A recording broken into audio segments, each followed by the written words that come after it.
बोझे से लदी नैया भंवर में आ रही।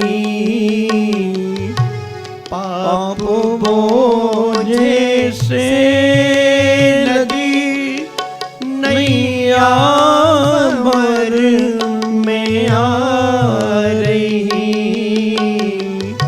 नाथ दौड़ो अब बचाओ, नाथ दौड़ो अब बचाओ, जल्द डूबी जा रही। मेरे गुरुदेव करुणा सिंधु करुणा कीजिए।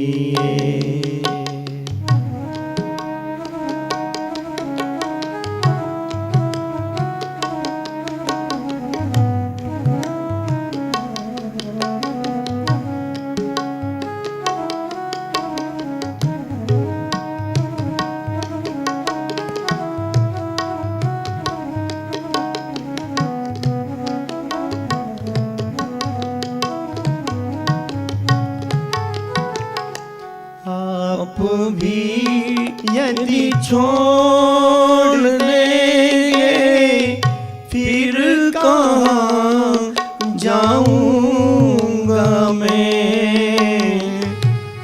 आप भी यदि छोड़ देंगे फिर कहाँ जाऊंगा मैं।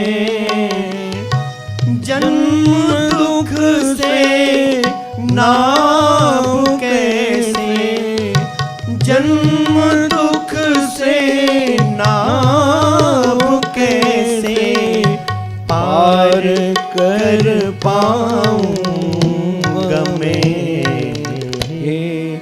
मेरे गुरुदेव करुणा सिंधु करुणा कीजिए।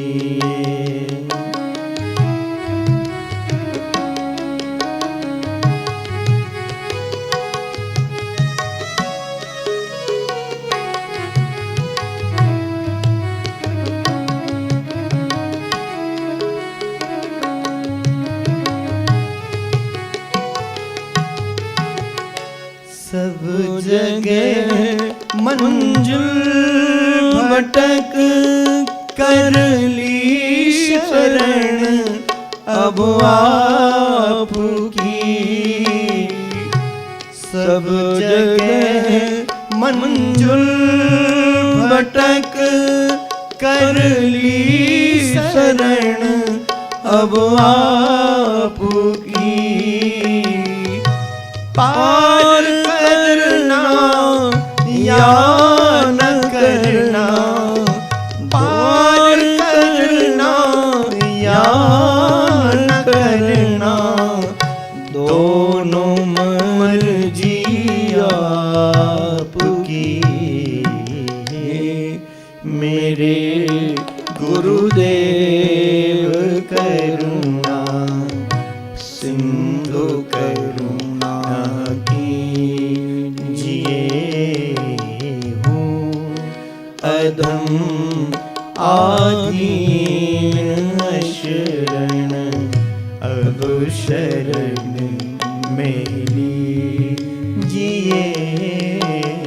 हे मेरे गुरुदेव करुणा सिंधु करुणा कीजिए। सिंधु करुणा कीजिए। सिंधु करुणा कीजिए।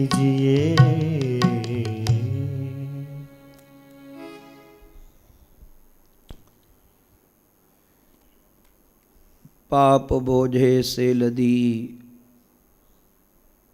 नैया भंवर में आ रही। नाथ दौड़ो अब बचाओ जल्द डूबी जा रही। हे परमाराध्य, आपके अतिरिक्त कोई बल नहीं है, कोई साधन नहीं है, कोई भजन नहीं है। आपकी कृपा का ही बल है, कृपा का ही भरोसा है, उसके अतिरिक्त कुछ नहीं है।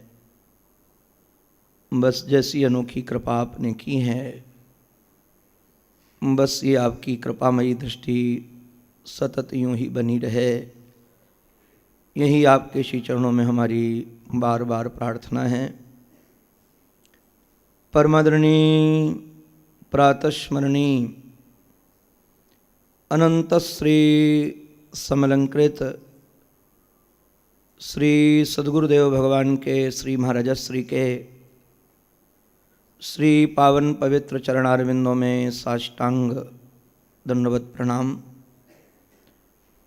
परमादरणी पूज्य डॉक्टर स्वामी जी महाराज, परमादरणी पूज्य संत वृंद, आदरणीय पूज्य विद्वत वृंद, भगवत कथानुरागी भक्त वृंद एवं मातृशक्ति, आप सभी भी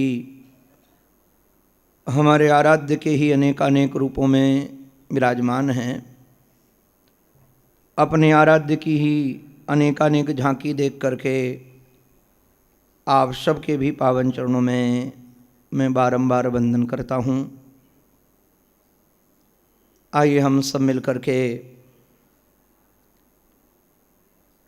पहले तो नैमिषारण्य की पावन पवित्र भूमि में चलें। ये गोमती नदी के तट पर समुपस्थित है, विराजमान है यह तीर्थ, और वहीं पर ये पुराणों की गाथा प्रकट हुई हैं।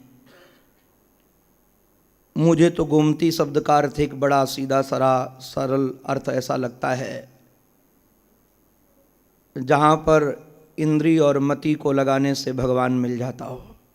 गोमती है ना, गो माने इंद्री है, मति माने बुद्धि है। तो गोमती के किनारे चल करके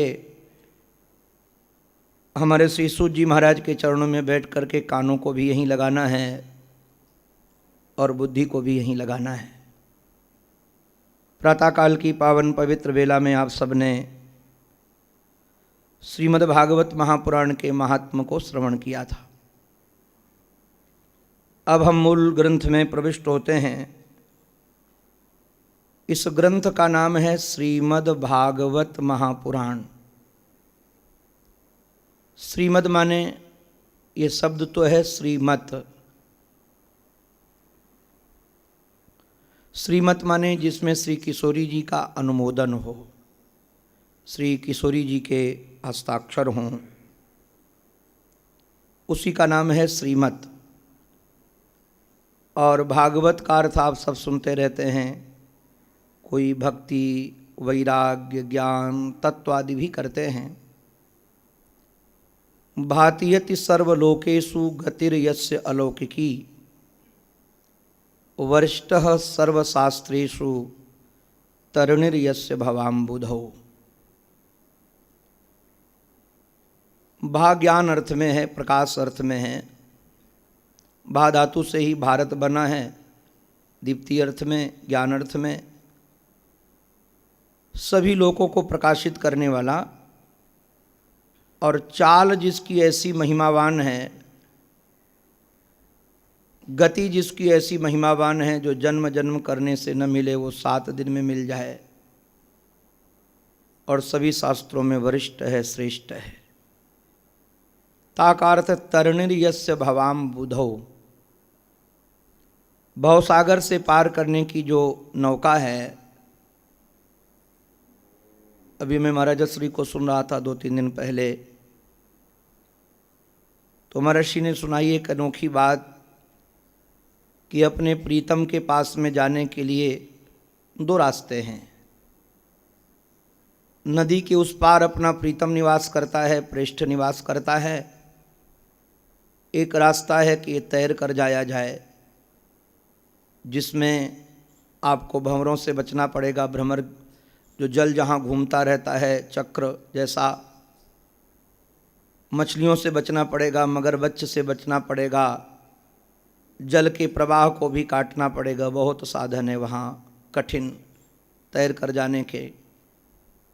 और एक साधन वह है जिसमें हम नाव में बैठ करके चल पड़े। तो नाव में यदि बैठ जाएंगे, तरनी में यदि बैठ जाएंगे, फिर मगरमच्छ आदि से बचने का प्रयास आपको नहीं करना पड़ेगा, मछलियों से बचने का प्रयास आपको नहीं करना पड़ेगा, सुरक्षित हो जाएंगे। और उसमें भी यदि नाविक बन कर के वही आ जाएं, महर्षि तो हमारे कहते हैं कि पुकारें कि हमारे में साधन नहीं है, हमारे में बल नहीं है, हमारे में पुरुषार्थ नहीं है, प्रीतम आप ही केवट बन कर आओ। तो मानो वो बाहुपास में भर करके अपने को, ये लीला क्या है, बाहुपास में ही तो भरना है। लीला बनी ही इस अर्थ, इस धातु से है, आश्लेष अर्थ में। तो मानो अपने बाहुपास में भर कर उठाकर नाव में बैठा लें और अपने पास ले जाएं, इससे अच्छा और क्या होगा। तो सच में मुझे भागवत तो ऐसा ही लगता है कि सुखदेव गुरुदेव जो केवट बनकर आए हैं ये भगवान ही तो हैं। और ये महाराज महापुराण है। पुराण का सीधा साधा अर्थ है पूरा पूरा, नवम इति पुराणम। इसको आप जितनी बार पढ़ोगे, जितनी बार सुनोगे, सदा सर्वदा ये नया नया रस देगा। इतिहास और पुराण में फर्क है। इतिहास होता है घटना प्रधान और पुराण होता है शिक्षा प्रधान। इतिहास जब किसी व्यक्ति का लिखा जाएगा तो पहले उसका जन्म लिखा जाएगा, फिर उसका जीवन लिखा जाएगा, फिर उसका मरण लिखा जाएगा।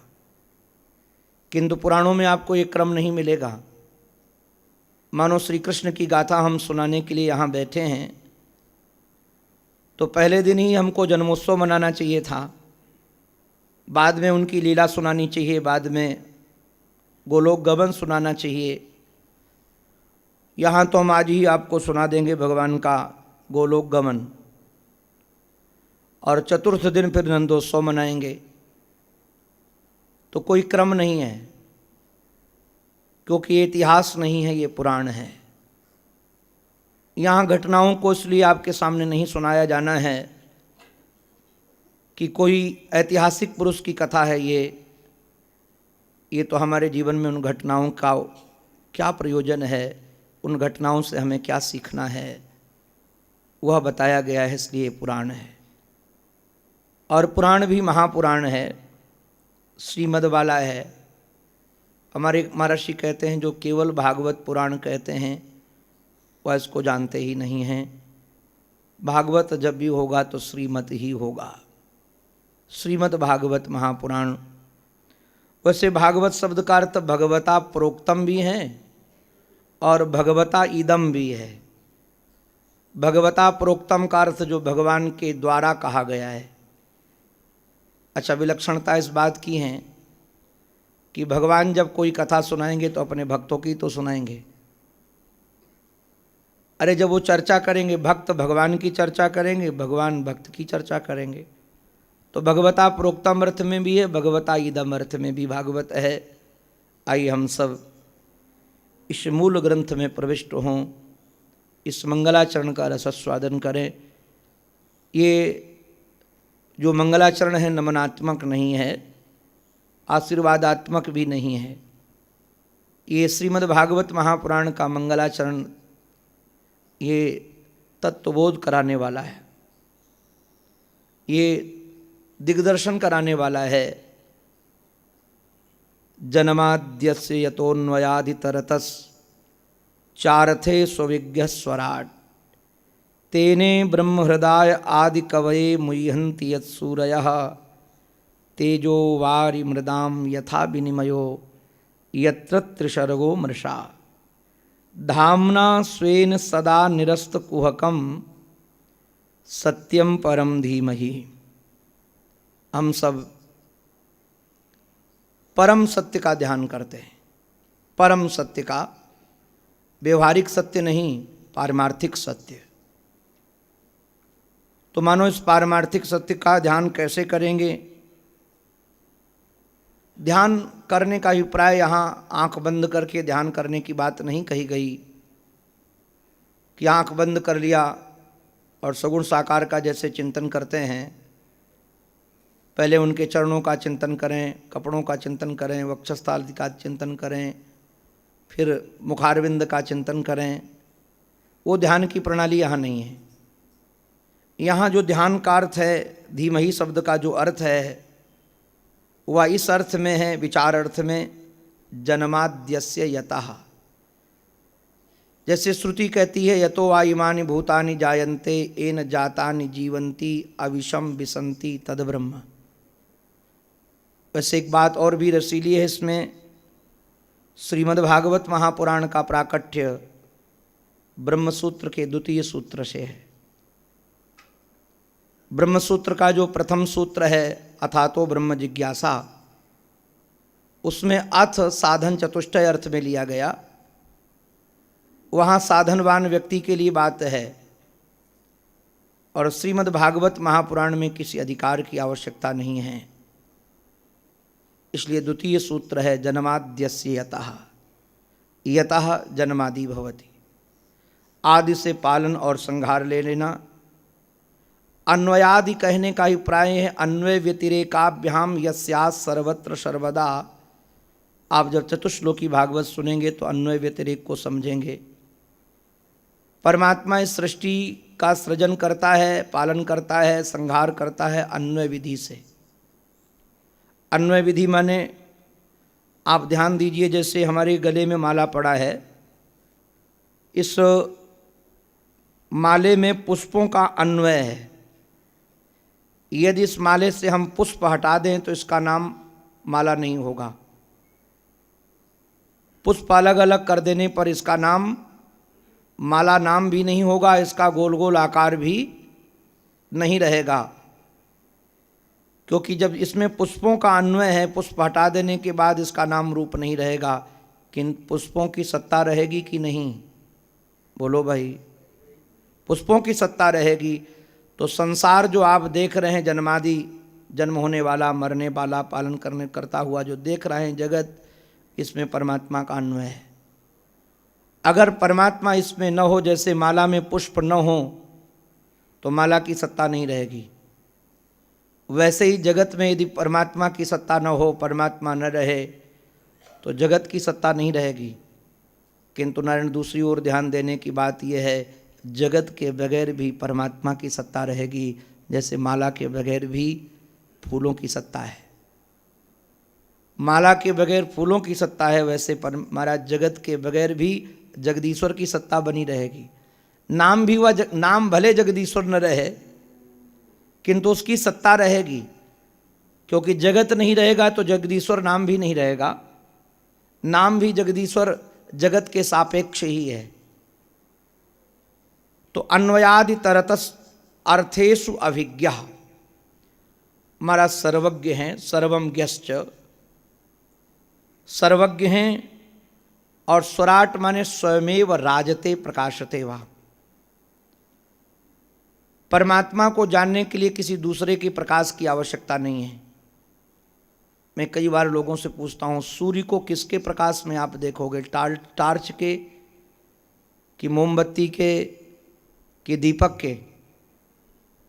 सूर्य को देखा जाएगा सूर्य के ही प्रकाश में। सूर्य को प्रकाशित करने के लिए कोई दूसरा प्रकाश नहीं चाहिए। स्वराट शब्द का अर्थ यही है, स्वमेव राजते प्रकाशते वा। अब देखिए, परमात्मा का इन्होंने लक्षण तो एक बात बना दिया कि सृष्टि का सृजन करने वाला, पालन करने वाला, संहार करने वाला, किंतु ये पालन करने वाला लक्षण ब्रह्मा में चला गया। न्याय में जब हम लोग लक्षण बनाते हैं ना, तो जिसका लक्षण बनाया जाए वह लक्षण उसी में रहे। अगर वह लक्षण उसमें दूसरी जगह चला जाए, जैसे गाय का लक्षण मानो हमने बनाया कि 4 पैर वाली का नाम गाय, तो 4 पैर का तो नाम, पैर वाला गधा भी होता है, भैंस भी होती है, बकरी भी होती है, लक्षण दूसरे में चला गया। तो ऐसा लक्षण बनाया जाएगा केवल गाय में हो, दूसरे में न हो, क्योंकि दूसरों से अलग करके उसको बताना है तो लक्षण की यदि पहचान हमारे पास में होगी, वो हम देखेंगे कि ये इसमें ये चीज़ है जो दूसरे में नहीं, तो तुरंत समझ जाएंगे कि ये गाय है। तो मानो ये लक्षण ब्रह्मा जी महाराज में चला गया, तो कहते तेने ब्रह्म हृदय आदि कवये मुह्यन्ति यत् सूरयः, जिन्होंने आदि कवि ब्रह्मा के हृदय में ज्ञान दिया था। कौन सा ज्ञान दिया था? ऐसा ज्ञान कि जिसमें बड़े बड़े सूरी, बड़े बड़े विद्वान, बड़े बड़े कवि मोहित हो जाते हैं। ये जिस परमात्मा के चिंतन की बात मैं कह रहा हूं वह ब्रह्मा नहीं है, आदि कवि नहीं है। आदि कवि के भी अंतःकरण में जिसने ज्ञान दिया था, वेद ज्ञान, और वह ज्ञान ऐसा ज्ञान जिसमें मुह्यन्ति यत् सूरयः, बड़े बड़े सूरी, बड़े बड़े विद्वान मोहित हो जाते हैं। कैसे मोहित होते हैं? तेजो वारि मृदाम यथा विनिमयो यत्र त्रिशर्गो मृषा। यत्र त्रिशर्गो मृषा का ही प्राय ये है तो नारायण त्रिशर्ग, सतोगुण, रजोगुण, तमोगुण, जिससे जगत बना हुआ दिखता है, तो ये मृषा, किंतु अमृषा यो भांति है, तो ये झूठा। त्रिकाल में जगत है ही नहीं, न कभी बना था, न कभी है, न कभी रहेगा, किंतु तब भी दिखता है ये महाराज झूठा, किंतु सत्य के समान दिखता है। कैसे दिखता है? जैसे आप कभी विचार कीजिए, आप लोग तो कई लोग राजस्थान के हैं, राजस्थान में सूर्य की तप्त किरणें जब बालुका में पड़ती हैं, रेत में पड़ती हैं, तो वहाँ जल का भ्रम होता है। तो क्या सचमुच में कभी जल वहाँ होता है? जल वहाँ है नहीं, किंतु जल दिखता है। कई बार भ्रम पड़ जाता है, आजकल तो रोडों में भी दिखता है। डामर रोड में हमने कई बार देखा है, लंबी यात्रा कर रहे हैं, लगता है जल भरा हुआ है रास्ते में। सूर्य की तप्त किरणें पड़ने के कारण वहाँ भ्रम हो जाता है कि जल है, किंतु जल नहीं है। जो चीज़ जहाँ नहीं है वहाँ लक्षित हो रही है, वहाँ दिख रही है। तो महाराज इसका निरस्तीकरण कैसे होगा?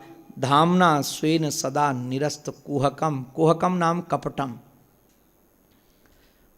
ये कुहक आप लोग तो दिल्ली वाले बहुत जल्दी समझ जाएंगे। जैसे सर्दियों में कोहरा पड़ता है ना, कोहरा वो ढक देता है सच्चाई को, सामने क्या है नजर नहीं आता। वैसे जो सच्चाई को ढक दे वही कुहक है जी, वही कपट है, सच्चाई को ढक देने वाला। तो यदि हम उस परम सत्य का ध्यान करेंगे, परम सत्य का चिंतन करेंगे, तो सत्य परम का चिंतन यदि करेंगे तो यह कपट, यह माया सब निरस्त हो जाएगा। सत्यम परम धीमहि। कई हमारे वैष्णवजनों ने तो इसका अर्थ कृष्ण परक भी कर दिया है। वैसे तो हमारे महाराज ऋषि का कहना है कि कृष्ण, शिव, राम किसी का नाम न रखा इन्होंने इसलिए कि किसी को ये न लगे किसी संप्रदाय का ग्रंथ ही हमारा है। वैसे तो सत्य, ऐसा कौन व्यक्ति होगा जो अपने आराध्य को, अपने इष्ट को सत्य न मानता हो? तो अपने अपने इष्ट के आधार पर भी लोगों ने अर्थ किया है। कृष्ण को मानने वाले कहते हैं सत्यम नाम श्री कृष्णम। ये सत्य नाम श्री कृष्ण का है। पूछा कैसे नाम श्री कृष्ण का सत्य है? बोले जब वो गर्भ में आए थे ना, तब देवताओं ने सत्यव्रतम सत्य परम त्रिसत्यम सत्यस्य योनि निहितम च सत्य, ये सत्य सत्य करके ही तो पुकारा था। तो वह जो श्री कृष्ण हैं उनका जन्म हुआ मथुरा में, अन्वयादि वहाँ से चले गए गोकुल वृंदावन आदि। और महाराज सब जानकार हैं, स्वराट माने अपने सखाओं के मध्य में सुशोभित होते हैं। उनकी लीला को देखकर ब्रह्मा जी महाराज मोहित हो गए। अभी आप सुनेंगे घासुर उद्धार की लीला को देख करके, उनके भोजन करने को ढंग को देख करके ब्रह्मादि मोहित हो गए। तो बड़े बड़े कवि मोहित हो जाए तो क्या बड़ी बात है।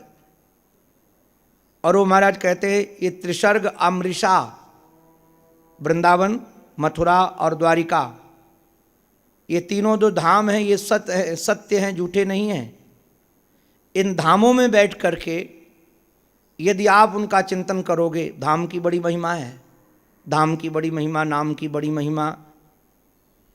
तो इस धामों में बैठ करके मानो यदि आप उस परमात्मा का चिंतन करेंगे तो यह कुहक कपट निरस्त हो जाएगा।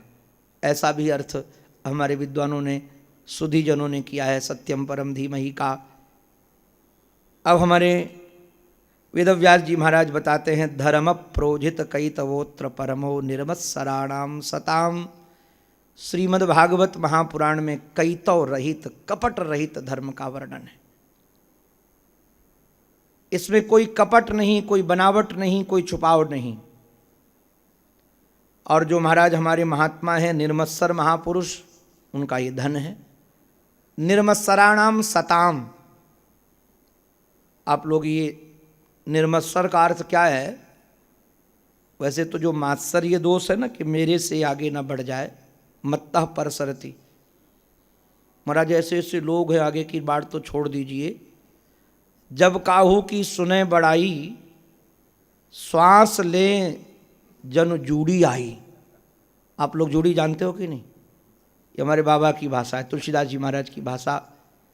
कहते जब किसी की प्रशंसा सुनते हैं ये मात्सर्य दोष वाले, तो महाराज ऐसे सांस लेते हैं लंबी, जैसे बहुत बुखार आ गया हो, बुखार से ग्रसित हैं। ऐसे लोगों का महाराज ये धन नहीं है, जो दूसरों की प्रशंसा सुन करके, दूसरों का उत्कर्ष सुन करके आनंदित हो, प्रमुदित हो। निर्मत्सराणाम सताम। वास्तव वस्तु का इसमें वर्णन किया गया है। तापत्रय उन्मूलन करने वाला साधन है, दैहिक दैविक भौतिक तापों को मिटाने वाला। कल्याणप्रद इसमें साधन का वर्णन किया गया है। और इसकी एक विशेषता बताएं, सद्यो हृदय अवरुद्धतेत्र कृतिभि। जिस समय आपके मानस में कथा सुनने का संकल्प होगा, उसी समय आपके अंतःकरण में ठाकुर जी आकर कैद हो जाएंगे। हमारे चौधरी जी हमको एक दिन फ़ोन करके बता रहे थे, बोले महाराज जैसे जैसे समय आता जा रहा, रात दिन चिंतन उसी का चलता है, उसी की तैयारी, उसी का मन। हमने कहा ये भागवत की विशेषता ऐसी है। जिस दिन आप संकल्प करेंगे, जिस दिन आप मन बनाएंगे सुनने का कि हमें भी श्रीमद् भागवत महापुराण का श्रवण करना है, उसी दिन भगवान आपके अंतःकरण में आकर कैद हो जाएंगे। कहेंगे हमको पाना चाहता है, हमसे मिलना चाहता है, हमको जानना चाहता है। सद्यो हृदय अवरुध्यते कृतिभि शुश्रूषभित तत्क्षणात्। उसी समय महाराज शीघ्र ही भगवान आकर कैद हो जाते हैं। ये श्री महामुनि वेदव्यास जी महाराज के द्वारा रचित है। ये साक्षात श्री गोविंद का महाराज विग्रह है। इसमें वस्तु क्या है, ध्यान दिए। निगम कल्प तरोर गलितम फलम। ये पका पकाया फल है और सुखदेव जी के मुखारविंद से लगने के कारण और भी रसीला है। निष्काम महापुरुष रस से भरा हुआ ये ग्रंथ है। रसमालयम सुखमुखाद अमृत द्रव संयुतम पिबत भागवतम रसमालयम मुहुरहो रसिका भुवि भावुकाः। हमारे महर्षि तो इसका अर्थ करते हैं, निगम रूपी कल्प वृक्ष के पास एक महात्मा गए। कल्प वृक्ष ने स्वागत किया, आओ आओ महात्मा जी, बड़ी कृपा की, आपकी क्या सेवा हम करें। तो निगम रूपी कल्प वृक्ष से वो महात्मा जी ने कहा कि हमको अद्वैत दे दो। कहा ले जाओ। भगवत्पाद शंकराचार्य भगवान, एक महात्मा गए, आपको क्या चाहिए? बोले विशिष्टाद्वैत दे दो। वल्लभाचार्य जी महाराज ले जाओ। एक महात्मा है, शुद्धाद्वैत दे दो, कोई कहा द्वैताद्वैत दे दो। ये सब हमारे वैष्णव संत हैं। जिन जिन ने जो जो मांगा कल्प वृक्ष ने दे दिया। एक हमारे विरक्त शिरोमणि महात्मा पहुँचे, बड़ा स्वागत किया। बोले आपको क्या चाहिए? बोले हमको कुछ भी नहीं चाहिए। और नारायण ध्यान देने लायक बात यह है, जब तक किसी भी प्रकार की चाहत है तब तक हम भिखारी हैं। किसी भी प्रकार की चाहत है तब तक हम भिखारी हैं। चाह गई चिंता मिठी, मनवा बेपरवाह, जिसे कछु न चाहिए वो है साहंसा। भागवत के वक्ता